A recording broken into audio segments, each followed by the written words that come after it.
Hello everyone, welcome back to Form Therapy. This is the Culture Study. I'm the channel's video producer and your host. You can call me PD. And today we are checking out Fresh by ICHILLIN. This is ICHILLIN's first comeback. They debuted a few months ago with Gotcha. That was a very good debut. It was very impressive, stylized music video, very strong baseline driven song. I liked it a lot. Now, that was just a debut. When it comes to new groups, it's always about seeing what their first comeback, what their first few comebacks are like. So I'm looking forward to Fresh.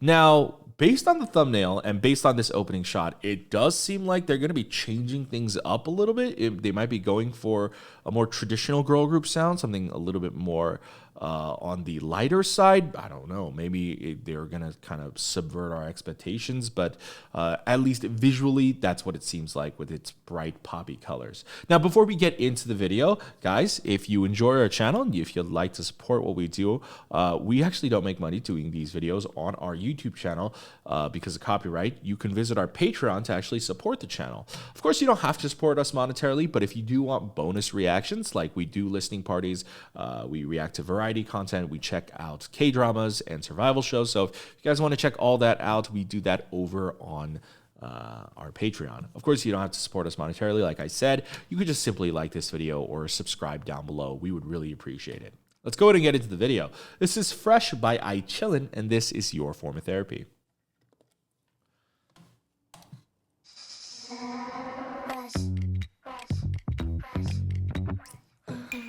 Okay.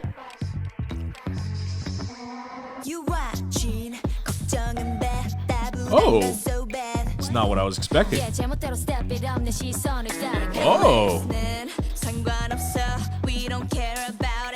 Oh, I love the way she played that line. 상관없어? Like, it sounded almost like a threat. Just, 상관없어 means it doesn't matter. Are there subs? Sorry. You guys probably want subs. Sorry. They're auto-generated. I'm sorry, guys. Whoa, what is this build-up? Hold on.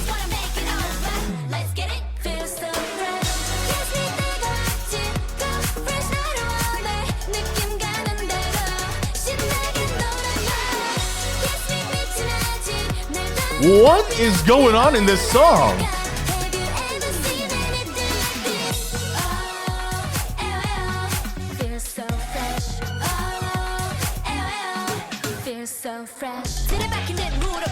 Oh.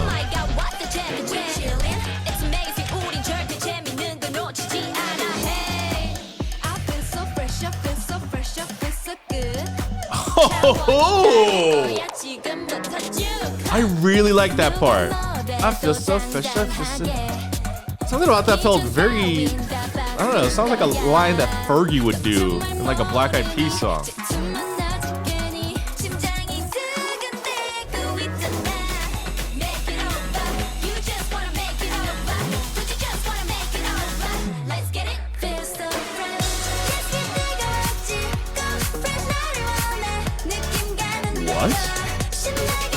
What? Alright, I'm digging this song.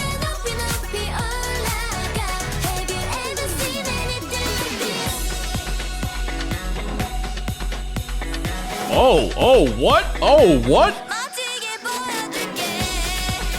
Oh, we're still go. Oh, what? Oh, damn. They did a dance break.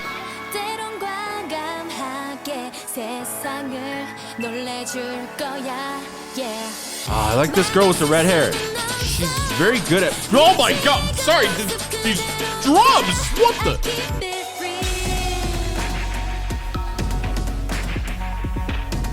A double dance break?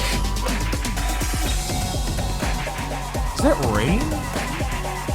Oh, their hair is definitely wet.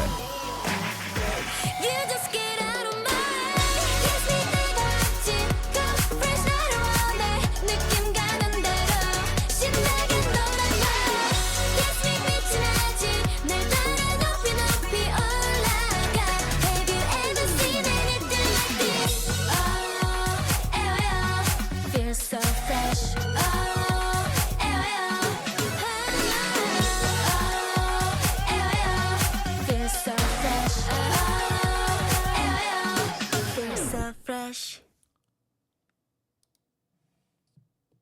Okay, the song is fantastic, but did anybody else notice a very noticeable dip in quality in this music video compared to their debut music video?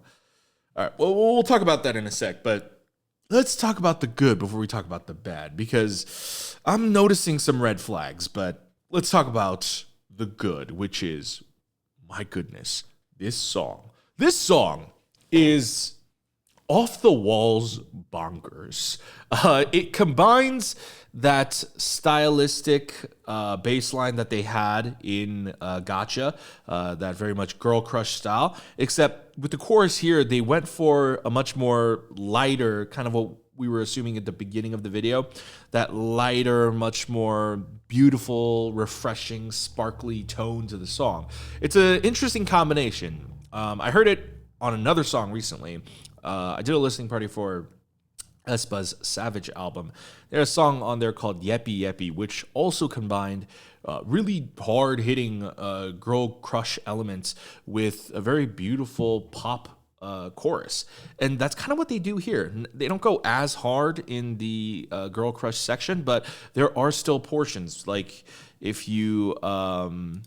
like this part right here, like with the little tiki-taka they have with the black-haired girl and the red-haired girl. Sorry, I don't know any of their names, but anyways.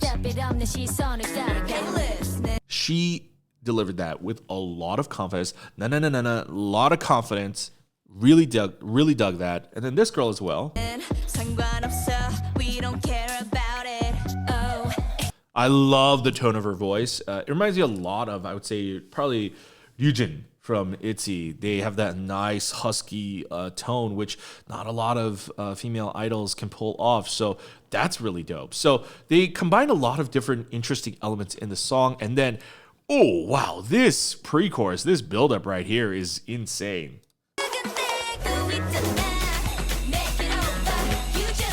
Ooh, what is this drum line? Wow. And oftentimes we call the transition into the chorus the drop. This didn't feel like a drop. The way they actually did it, it felt more like a burst, right? That's the boom, na na na na na. It doesn't feel like the drop. Oftentimes I do feel like it is signaled by boo and then a sudden riser, but here it was like a like they kind of suddenly disrupted the song and then went into the chorus. I really liked those elements. Just the dance break stuff was really cool. The instrumental here is insane and crazy. And then they went for the ambitious double dance break. A lot more like tribal sounding drums, gives it a lot more of a heavy weight to it. And then the intense dancing. Oh my God. So we need to talk about the music video next, but before I do, I need to preface it with this comeback probably made me like these girls even more. More so that I want to become a fan of them. That is how much this music video impressed me. Not the video itself, but the girls. I really liked this dance break. I can tell they are dancing their asses off. They tried doing something ambitious, and I always really respect that. Now, so I know they worked hard on this video. And so the critique and the criticisms that I have for this, I feel like are going to be a little bit harsh, but they are, I think, very necessary to ensure the quality for the girls' career going forward. Because, because there are so many groups debuting left and right, if there is even one sign of just a dip in quality, I mean, groups like that, they don't survive for long. And so I want to call these warning signs out early, so that going forward, I hope that, their fandom is aware of it, and they make their company aware of it, because there is a very noticeable dip in music video quality, just off the bat. First of all, there is a very noticeable dip in quality. One, it is in 1080. Now, I don't often get on people's cases about videos being 1080 or 4K, but the thing is, their debut music video was in 4K. You don't go from 4K to 1080. That is literally a step down. You can start in 1080 and then go up to 4K. That's an improvement, but once you up your quality, like once you set a standard, you can't go below that standard because you're not living up to your own standards. So that is a very bad sign already. I don't know what the decision was behind that. I would say probably it might have been just a different video team. Like I can't imagine that it would be the same video team who makes one video in 4K and then the next video not in 4K. Another thing that worries me is that the quality of the video is actually bad. And by that, what I mean is the actual tangible quality of the video. If you get into, especially these, it's a lot more apparent in the dance break scenes. If you can see, there's like no detail on her face. This is like me trying to watch NCT World on YouTube. Like there is like no like quality, like no, like you can't see her face. It's like pixelated blocks, right?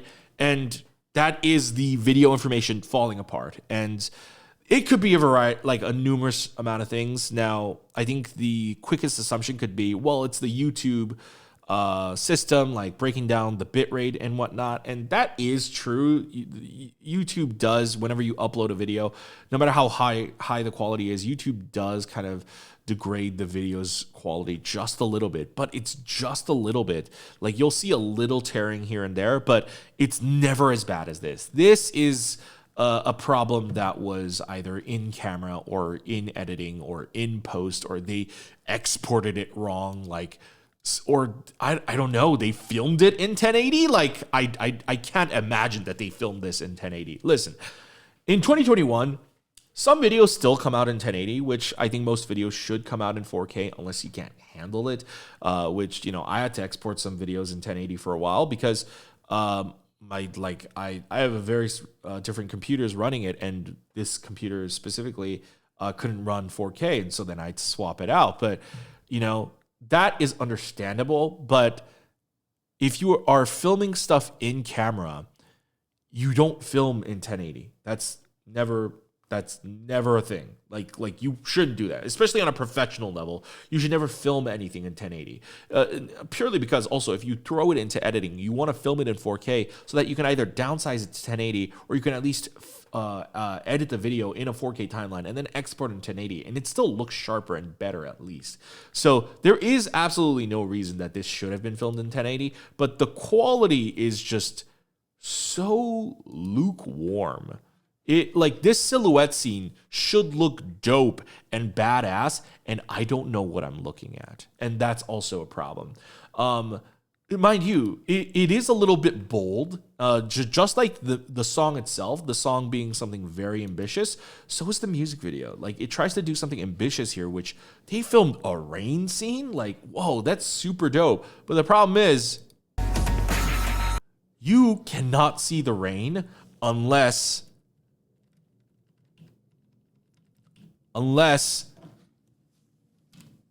the overhead light is on. Now, the thing about rain is it's hard to capture it on camera. Most of the time when you've seen rain in TV or movies, it's all artificial rain.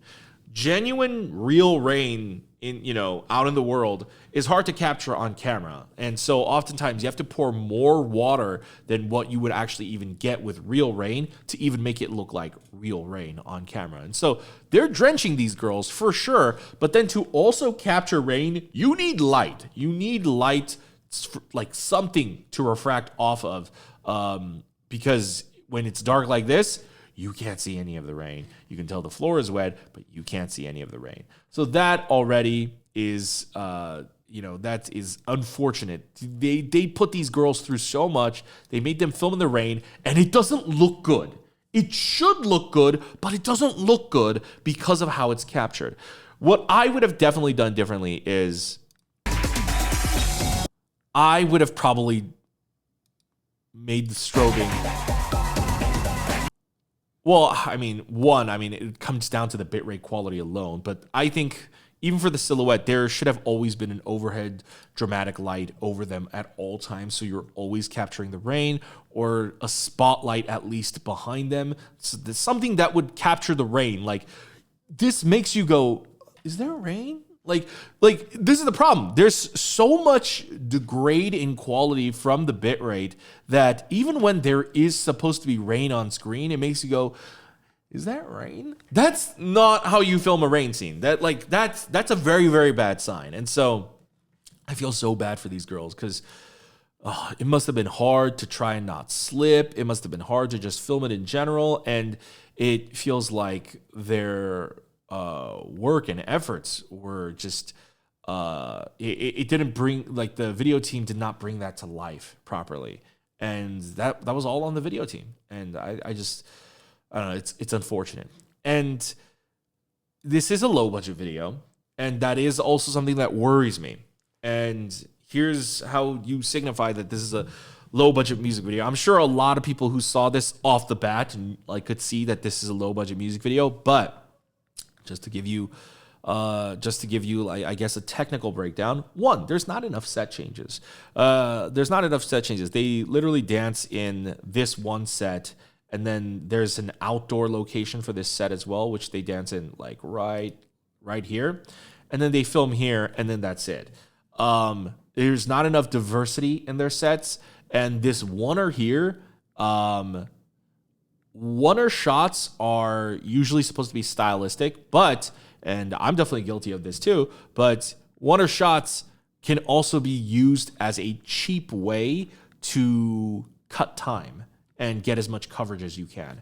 And so that is a problem here. I think that's exactly why they did the oneer opening. Mind you, it's an ambitious shot. I like it because it starts outdoors, and then you're going indoors and you're revealing the different members, and then it leads up all the way into the chorus, and that's dope and all, right? But again, it feels lackluster, very little actual stylized lighting. Again, just the video quality in general, if you look at just it, again, 1080. And this doesn't even look 1080. This looks more 720 than it looks 1080, which is why I'm suspecting that there was some kind of codec issue somewhere. And I just feel really, really bad for them, because this should at least look sharp. Because here's the thing. This video, as bad as it looks, it's totally a botched issue on the codec. If they had at least made this a sharp video, if this was at least in 4K, or if this was at least in true 1080, this would still look good, and it would at least be passable. At this point, I don't think it's passable. I think this might not be noticeable if you're watching this on your phone, but my reference monitor is 32 inches, and then I'm watching this on a 55-inch TV right now, and it's on both. Obviously, the smaller the screen gets, you can see less of the dip in quality. But even just on a basic TV, the fact that it looks so not clean is a very bad sign. And this is just a huge dip in quality. I can tell that they tried, but this was clearly a budget issue. And so by budget issue, I also mean that the problem that they had here, it's not the set. This is they probably most likely didn't even build the set. This is a location that they rented. And oftentimes, if you notice, this music video has little to no glamour shots, no beauty shots, no close-up and solo scenes for these girls outside of that oneer. And I do not count those as oneer shots. Close-up shots and beauty shots or solo shots. But there's none here. There's no oneers here. And there's very little diversity in camera angles. They cut back between basically two shots. And so the vibe that I'm getting is they did not have much money, and so they were not able to rent this location for the full day. And they were probably rushing for time because they shot so little in here. It's just, I don't know. It's disappointing. It's disappointing. And I feel really bad for them. This location was probably cheaper, which is why then for the rest of the video, it mainly only all takes place in this set. You know, it looks like just a simple black studio. Oftentimes, you know, those are on the cheaper side because it's not like a nice fancy looking set, and those are also probably pre-affixed lights that maybe the video team didn't even put. Maybe the video team might have put the light bars there, but most likely the overhead stage lighting that they have is probably already there. So, oh my goodness, it's disappointing to see for such a fantastic song to have such a disappointing video, because their debut music video, mind you, there was nothing original about that music video. There was nothing ambitious about that music video, but it was still the standard. It met the K-pop standard of, oh, this is the standard of a K-pop music video. It was clean. They had that music video started on a silhouette shot, and it looked dope, and it looked clean, and it looked stylish, and they don't do that here, and it's very, very disappointing, and it's very worrisome. But I really feel like they nailed it even more here than they did in their debut, and it makes me want to be a fan of this group. And I'm just worried about their future if it's just the first comeback and the quality dips this much. So, yeah, I want to point out these errors in the music video, because presentation is everything, and gaining new fans is everything. It's the breadwinner and the survival method of any K-pop group. So if your videos are only this quality, it's hard for a group to grow. And with the kind of music that they have, I think, yeah, they have potential. Yeah, they could get a lot of people's attentions. And you know, this song is really, really ambitious. I just wish that they had the opportunity to showcase it properly. But yeah, that is Fresh by ICHILLIN. The song, I would give it a solid 8 out of 10. The music video, unfortunately, I would have to give this a 4 out of 10. I mean, the music video is not even passable, in my opinion, and I think it is on the low budget side. But I think I think the work is there. And I think just it is a money issue, but it's like a very, very apparent money issue. And I don't know. I'm sure it's tough for a company that is, I'm sure, not big and just starting out to be able to establish a huge budget music video. But even still, just the fact that this video is such a low bit rate, like looking at it, I can't even see their faces because the codec quality is so low. It's so confusing, because the video, again, like I said, if it was just even sharp enough, would actually still look good. And so I don't know. But guys, that is Fresh by ICHILLIN. Let me know what you guys thought in the comments down below. I'm still gonna be looking forward to their next comeback. I hope that they can address these issues and they come back even stronger. But let me know what you guys thought in the comments down below. Guys, thank you for watching our channel. As I said, if you want to support our channel, you can visit our Patreon. If you would like to go ahead and just hit the like button, that is a free way to help us out. If you can't hit us up on Patreon, you can also subscribe, check out our other videos, and you can check out our other videos over here. And we'll see you later. Bye.